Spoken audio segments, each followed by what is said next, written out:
On the night of May the 16th, 1943, 19 Lancaster bombers took off from RAF Scampton in England and roared into the night.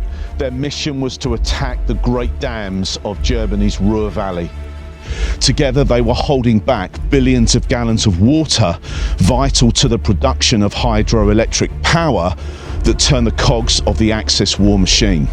On board the planes were the men of 617 Squadron, hand-picked from the top gun of RAF Bomber Command. They would be forever immortalised as the Dambusters.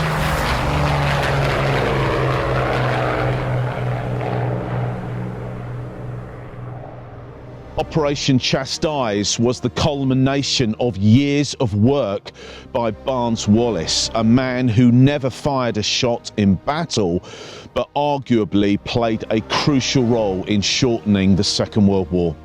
He was a brilliant engineer and also a man of deep Christian conviction who believed that science and faith were not separate but intertwined. Wallis was the designer of the revolutionary bouncing bomb, an ingenious weapon that could literally skim across the surface of the water and then detonate at the base of the dams at their weakest point. The burden of his invention weighed heavily upon him. Even though he was convinced about the necessity of the raid, he feared the loss of life that it could bring.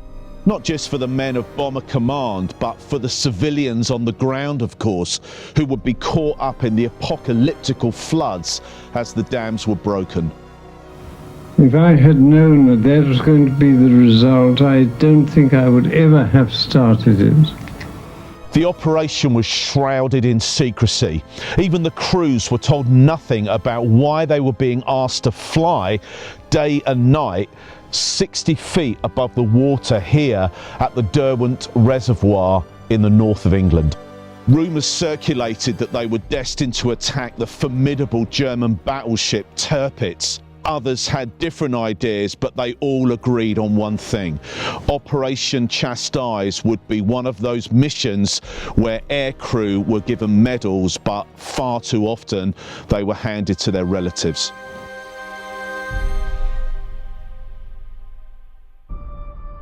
Wing Commander Guy Gibson was at the controls of the first of 3 Lancasters that attacked the Möhne Dam, a 2,000-foot long wall of granite near Dortmund.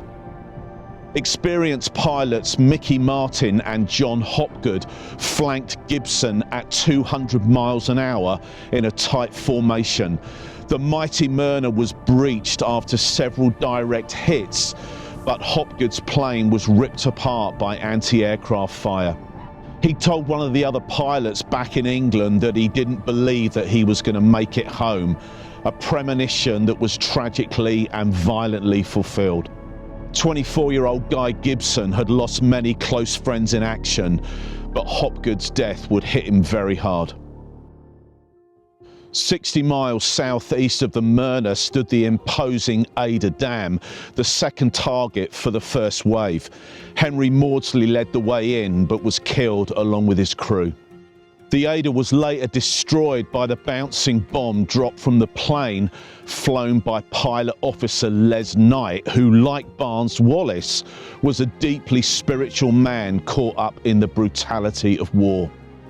One of his crew had said this about him: Les kept himself away from the coarser side of RAF life, but he could fly the arse off a Lancaster bomber. Third on the list that night was the Zorpa Dam. It was hit twice, but it remained intact. Civilian casualties were low, relatively speaking, but the cost to infrastructure was immense.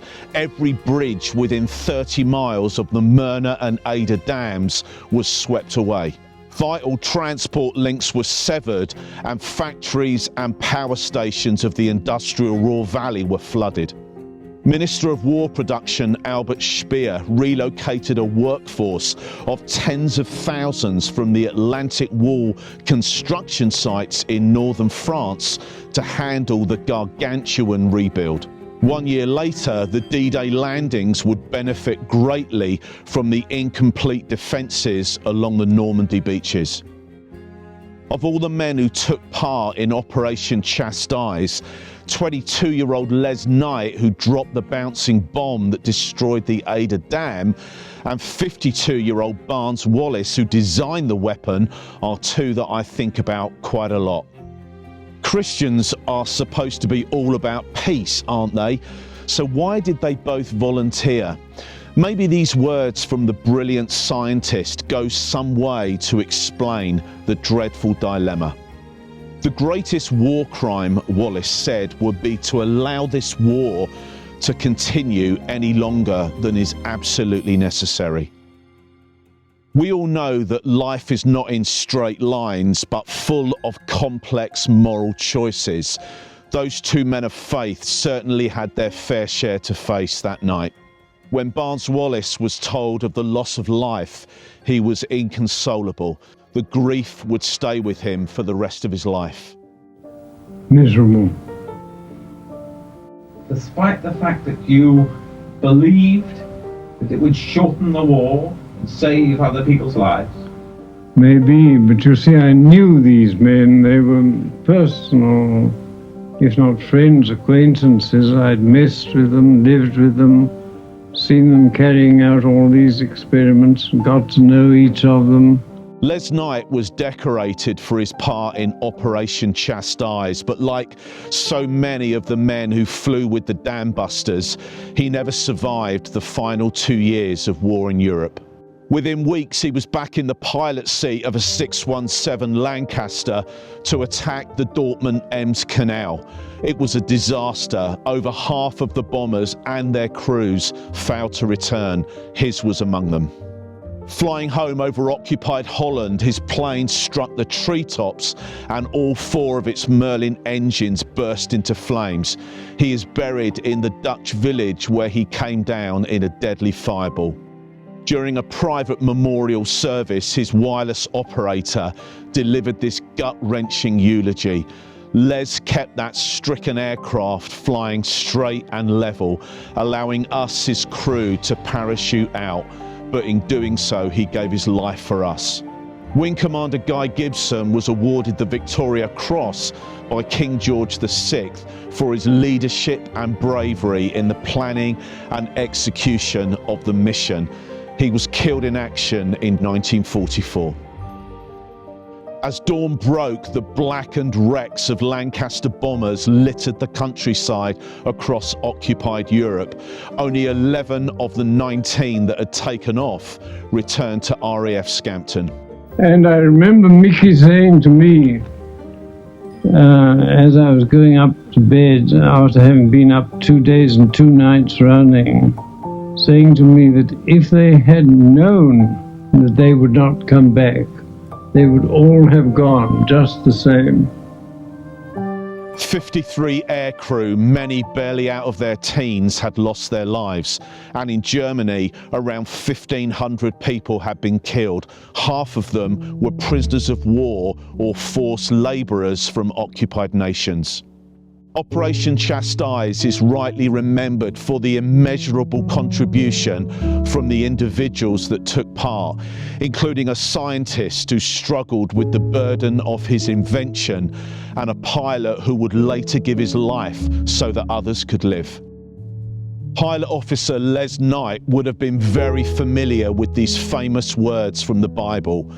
Greater love has no man than the one who lays down his life for his friends. A timeless reference to the life and death of Jesus, but words that could also have been written about a pilot who remained at the controls of a stricken aircraft even to the peril of his own life.